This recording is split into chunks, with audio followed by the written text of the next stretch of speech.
नमस्कार दोस्तों, दिल से दिल तक में आपका स्वागत है। आज मैं आपको शुक्रवार की व्रत कथा सुनाऊंगी। तो चलिए आइए शुरू करते हैं।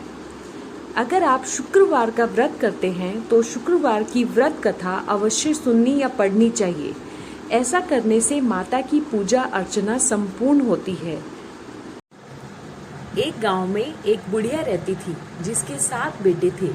6 बेटे कमाने वाले थे और एक बेटा निकम्मा था।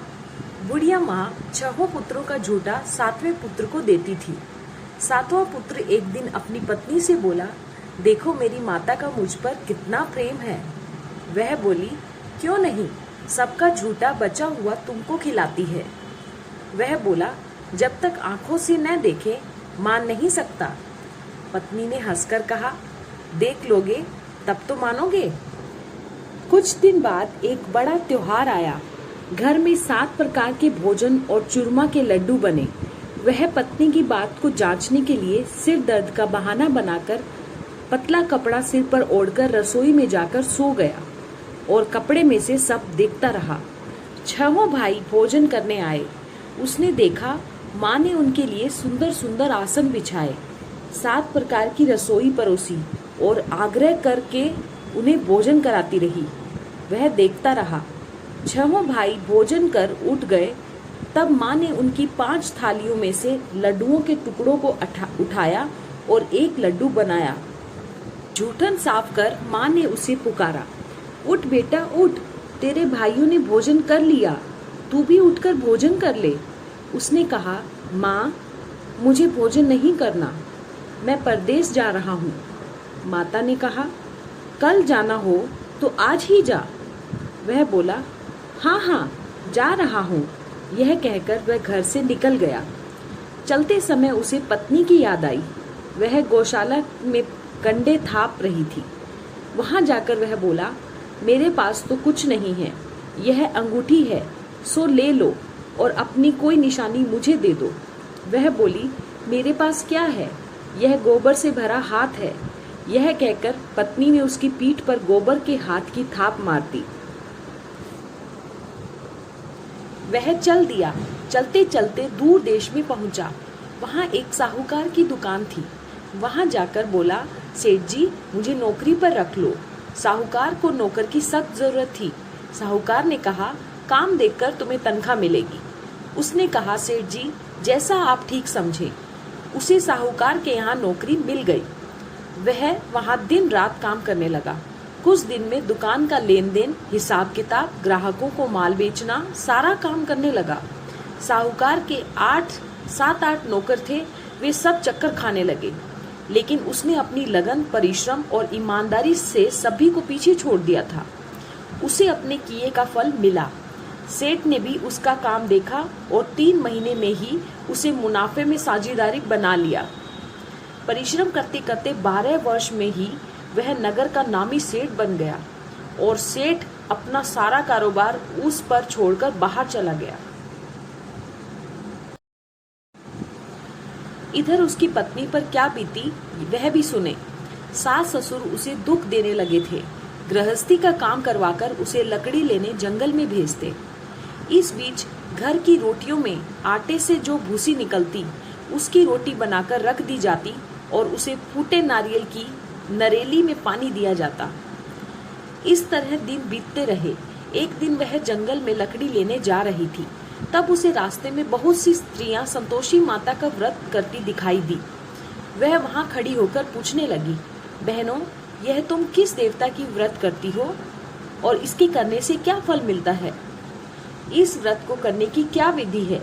यदि तुम अपने इस व्रत का विधान मुझे समझाकर कहोगी तो मैं तुम्हारा बड़ा एहसान मानूंगी। उनमें से एक स्त्री बोली, सुनो, यह संतोषी माता का व्रत है। इसके करने से निर्धनता, दरिद्रता का नाश होता है, लक्ष्मी आती है, मन की चिंताएं दूर होती हैं, मन को प्रसन्न और शांति मिलती है, निपुत्ति को पुत्र मिलता है, प्रीतम बाहर गया हो तो वह शीघ्र लौट आता है, कुंवारी कन्या को मनपसंद वर मिलता है, चलता मुकदमा खत्म हो जाता है, कलह कलेश की निवृत्ति हो, मुख शांति होती है, घर में धन जमा हो, धन जायदाद का लाभ होता है तथा और भी मन में जो कुछ कामना हो संतोषी माता की कृपा से पूरी हो जाती है, इसमें संदेह नहीं है। वह पूछने लगी, यह व्रत कैसे किया जाता है, यह भी बताओ तो बड़ी कृपा होगी। वह स्त्री कहने लगी, बिना परेशानी, श्रद्धा और प्रेम से जितना भी बन सके प्रसाद लेना, 5.25 पैसे से 5.25 आने तथा इससे भी ज्यादा शक्ति और शक्ति के अनुसार गुड़ और चना ले। हर शुक्रवार को निराहार रहकर कथा कहना सुनना, इसके ओम बीज कभी ना टूटे। लगातार नियम पालन के करना। सुनने वाला कोई न मिले तो घी का दीपक जलाकर उसके आगे जल के पात्र को रखकर कथा कहना, परंतु नियम ना टूटे। जब तक कार्य सिद्ध न हो नियम पालन करना और कार्य सिद्धि हो जाने पर व्रत का उद्यापन करना। 3 मास में माता पूरा फल प्रदान करती है। यदि किसी के ग्रह खोटे हैं तो भी माता 1 वर्ष में अवश्य उनके अनुकूल परिस्थितियां करती है। कार्य सिद्ध होने पर ही उद्यापन करना चाहिए, बीच में नहीं। उद्यापन में 2.5 सेर आटे का खाजा तथा इसी अनुसार खीर तथा चने का साग बनना। 8 बच्चों को भोजन कराना। जहाँ तक मिले देवर जेठ भाई बंधु कुटुंब के लड़के लेना, न मिले तो रिश्तेदार और पड़ोसियों के लड़के बुलाना। उन्हें भोजन करा यथाशक्ति दक्षिणा दे। माता का नियम पूरा करना। ध्यान रखना उस दिन घर में कोई खटाई ना खाए। यह सुनकर वहां चल दी। रास्ते में लकड़ी के बोझ को बेच दिया और उन पैसों से गुड़ चना ले माता के व्रत की तैयारी कर आगे चली। रास्ते में संतोषी माता के मंदिर में जा माता के चरणों में लौटने लगी। विनती करने लगी, माँ मैं दीन हूँ, निपट मूर्ख हूँ, व्रत के नियम कुछ नहीं जानती, मैं बहुत दुखी हूँ। हे माता मेरा दुख दूर कर, मैं तेरी शरण में हूँ। माता को दया आई। एक शुक्रवार बीता कि दूसरे शुक्रवार को ही उसके पति का पत्र आया और तीसरे शुक्रवार को उसका भेजा हुआ पैसा आ पहुंचा। यह देखकर जेठानी मुंह सिकोड़ने लगी। इतने दिनों बाद इतना पैसा आया, इसमें क्या बड़ाई है। लड़के ताने देने लगे। काकी के पास अब पत्र आने लगे, रुपया आने लगा। अब तो काकी की खातिर बढ़ेगी। अब तो काकी बुलाने से भी नहीं बोलेगी। बेचारी सफलता से कहती, भैया पत्र आए, रुपया आए तो सब हम सबके लिए अच्छा है। यह कहकर आंखों में आंसू भरकर संतोषी माता के मंदिर में जा मातेश्वरी के चरणों में गिरकर रोने लगी। माँ मैंने तुमसे पैसा नहीं मांगा, मुझे पैसे से क्या काम, मुझे तो अपने सुहाग से काम है। मैं तो अपने स्वामी के दर्शन और सेवा मांगती। तब माता ने प्रसन्न होकर कहा, जा बेटी तेरा स्वामी जल्दी ही आएगा। यह सुन खुशी से बावली होकर वह घर आकर काम करने लगी। संतोषी माँ विचार करने लगी, इस भोली पुत्री से मैंने कह तो दिया है कि तेरा पति शीघ्र आएगा, पर आएगा कहाँ से। वह तो इसे स्वप्न में भी याद नहीं करता। उसे इसकी याद दिलाने तो मुझे ही जाना पड़ेगा। संतोषी माता ने उस बुढ़िया के बेटे को स्वप्न में समझाया, पुत्र तेरी घरवाली कष्ट उठा रही है। वह बोला, हाँ माता यह तो मुझे भी मालूम है, परंतु क्या करूं, वहां कैसे जाऊं। परदेश की बात है, लेन देन का सारा हिसाब किताब है, कोई जाने का रास्ता नजर ही नहीं आता। आप ही कोई रास्ता दिखाएं कि मैं वहां कैसे जाऊं। माँ कहने लगी, सवेरे नहा धोकर संतोषी माता का नाम ले, घी का दीपक जला दंडवत कर और दुकान पर जा बैठना। देखते देखते तेरा लेन देन चुक जाएगा, जमा माल बिक जाएगा, सांझ होते होते धन का ढेर लग जाएगा। वह अगले दिन सुबह सुबह जल्दी उठा। उसने अपने मित्र बंधुओं परिचितों से स्वप्न में माता द्वारा कही गई बात कह सुनाई। वे सब उसकी बात सुनकर उसकी खिल्ली उड़ाने लगे। वे कहने लगे कि कहीं कभी सपने में बात भी सच्ची होती है। एक बूढ़ा व्यक्ति बहुत समझदार था। वह बोला, देखो भाई मेरी बात मानो, इस तरह सांझ और झूठ कहने के बदले देवता ने जैसा कहा है वैसा ही करना, तेरा क्या जाता है। बूढ़े की बात मानकर नहा धोकर उसने संतोषी माता को प्रणाम किया। फिर भी क्या दीपक जलाकर दुकान पर जा बैठा। फिर घी का दीपक जलाकर दुकान पर जा बैठा। शाम तक धन का ढेर लग गया। वह हैरान हुआ, मन में संतोषी माता का नाम लेकर प्रसन्न हुआ। घर जाने के लिए गहना, कपड़े व सामान खरीदने लगा। सब काम से निपटकर अपने घर के लिए रवाना हुआ। उधर उसकी पत्नी जंगल में लकड़ी लेने गई। लौटते वक्त थक जाने के कारण संतोषी माता के मंदिर पर विश्राम करने के लिए बैठ गई। यह तो उसका रोज का रुकने का ही स्थान था। उड़ती धूल देखकर उसने माता से पूछा, हे माता, ये धूल कैसी उड़ रही है? माँ ने कहा, हे पुत्री, तेरा पति आ रहा है। अब तू ऐसा कर, लकड़ियों के 3 बोझ बना, एक नदी के किनारे रख, दूसरा मेरे मंदिर पर रख और तीसरा अपने सिर पर रखकर तेरा पति जब लकड़ी का गट्ठा देखेगा तो उसे मोह पैदा होगा। वो यहाँ रुकेगा और नाश्ता पानी खाकर माँ से मिलने जाएगा। तू लकड़ी का बोझ उठाकर जाना और बीच चौक में गट्ठा डालकर 3 आवाजें जोर से लगाना। लो सासू जी, लकड़ियों का गड्ढा लो, भूसी की रोटी दो, नारियल के खोपरे में पानी दो। आज कौन मेहमान आया है? संतोषी माँ की बात सुनकर वह बहुत अच्छा माँ कहकर प्रसन्न मन से लकड़ियों के 3 बोझ बना लाई। एक नदी के तट पर, दूसरा माता के मंदिर में रखा। इतने में ही मुसाफिर वहां आ पहुंचा। सूखी लकड़ी देख उसको इच्छा हुई कि वो वहीं विश्राम कर ले और इस प्रकार भोजन कर विश्राम कर वह अपने गांव में आ गया। उसी समय बहू सिर पर लकड़ी का गट्ठा लिए आई। उसने गड्ढा को आंगन में डाल जोर से 3 आवाजें लगा दी। लो सासू जी, लकड़ी का गड्ढा लो, भूसी की रोटी दो, नारियल के खोपर में पानी दो। आज कौन मेहमान आया है? यह सुनकर सास ने अपने दिए हुए कष्टों को भुलाने के लिए कहा, बहू, तू ऐसा क्यों कहती है? तेरा मालिक ही तो आया है। बैठ, मीठा भात खा और कपड़े गहने पहन। पत्नी की आवाज सुनकर उसका स्वामी बाहर आया और उसके हाथ में पहनी अंगूठी देख व्याकुल हो गया। उसने माँ से पूछा, माँ, यह कौन है? माँ बोली, बेटा, तेरी पत्नी है। आज 12 वर्ष हो गए हैं। जब से तू गया है तब से सारे गांव में जानवर की तरह भटकती फिरती है। काम काज कुछ नहीं करती है। 4 समय आकर खा जाती है। अब मुझे देखकर भूसी की रोटी और नारियल के खोपरे में पानी मांगती है। वह बोला, मैंने तो इसे भी देखा है और तुम्हें भी। मुझे दूसरे घर की चाबी दो, मैं उसमें रहूंगा।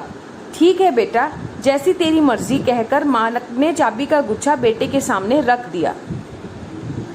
उसने दूसरे घर का दरवाजा खोलकर सारा सामान सजाया। एक ही दिन में वह राजा के महल जैसा ठाट बाट बन गया। अब क्या था, वह सुख भोगने लगी। अगला शुक्रवार उसने पति से कहा, मुझे संतोषी माता का उद्यापन करना है। पति बोला, बहुत अच्छा, खुशी से कर लो। वह उद्यापन की तैयारी करने लगी। जेठ के लड़कों को भोजन के लिए कहने गई। उन्होंने मंजूर किया, परंतु पीछे से जेठानी ने अपने बच्चों को सिखलाया, देखो रे, भोजन के समय सब लोग खटाई मांगना, जिससे उसका उद्यापन पूरा ना हो। लड़के भोजन करने आए। खीर पेट भरकर खाई, परंतु बात याद आते ही कहने लगे, हमें कुछ खटाई खाने को दो। खीर खाना हमें भाता नहीं, देखकर अरुचि होती है। लड़के उठ खड़े हुए, बोले, पैसे लाओ। भोली बहू कुछ जानती नहीं थी, उसने उन्हें पैसे दे दिए। लड़कों ने बाजार जाकर उन पैसों से इमली खरीदी और खाई। यह देखकर बहू पर माता जी ने कोप किया। राजा के दूत उसके पति को पकड़कर ले गए। अब सब मालूम हो जाएगा जब जेल की रोटी खाएगा। बहू से यह वचन सहन नहीं हुए। वह संतोषी माता के मंदिर में गई और कहने लगी, माता, तुमने ये क्या किया? हंसाकर क्यों रुलाने लगी? माता बोली, पुत्री, तूने मेरा व्रत भंग किया है। इतनी जल्दी सब बातें भुला दी। वह बोली, माता, भूली तो नहीं हो, न कुछ अपराध किया है। मुझे तो लड़कों ने भूल डाल दिया, मुझे क्षमा करो माँ। माँ बोली, ऐसी भूल भी कहीं होती है? वह बोली, अब कोई भूल नहीं होगी। अब बताओ, मेरे पति कैसे आएंगे? माँ बोली, पुत्री, जा, तेरा पति तुझे रास्ते में ही आता मिलेगा। वह मंदिर से निकलकर बाहर आई तो रास्ते में उसने अपने पति को आता हुआ मिला। उसने पूछा, कहाँ गए थे? वह बोला, इतना धन जो कमाया है उसका कर राजा से मांगा था, वह भरने गया था। वह प्रसन्न होकर बोली, भला हुआ, अब घर चलो। फिर अगला शुक्रवार आया। वह बोली, मुझे माता का उद्यापन करना है। पति ने कहा, ठीक है, करो। वह फिर जेठ के लड़कों से भोजन को कहने गई। जेठानी ने लड़कों को सिखा दिया कि तुम पहले ही खटाई मांगना। लड़के भोजन करने बैठे, लेकिन भोजन करने से पहले ही कहने लगे, हमें खीर पूरी नहीं भाती, जी बिगड़ता है, कुछ खटाई खाने को दो। वह बोली, खटाई खाने को नहीं मिलेगी, खाना हो तो खाओ। उनके उठकर चले जाने पर उसने ब्राह्मणों के लड़कों को बुलाकर भोजन करवाया। दक्षिणा की जगह उन्हें एक एक फल दिया। इसमें संतोषी माता प्रसन्न हुई। माता की कृपा से 9 माह बाद उसको चंद्रमा के समान एक सुंदर पुत्र प्राप्त हुआ। पुत्र को देखकर वह प्रतिदिन संतोषी माता के मंदिर जाने लगी। माँ ने सोचा, यह रोज आती है, आज क्यों न मैं इसके घर चलूं, इसका आसरा देखूं तो सही। यह विचार कर माता ने भयानक रूप बनाया। गुड़ और चने से सना मुख, ऊपर से मुंह के समान होठ, उस पर मक्खियां भिनभिना रही थी। दहलीज में पैर रखते ही उसकी सास चिल्लाई, देखो रे, कोई चुड़ैल डाकिनी चली आ रही है, लड़कों भागो, इसे भगाओ, नहीं तो सबको खा जाएगी। बहू रोशनदान से देख रही थी। वह प्रसन्न हो उठी, आज मेरी माता मेरे घर आई है। यह कहकर दूध पीते बच्चे को गोद से उतार दिया।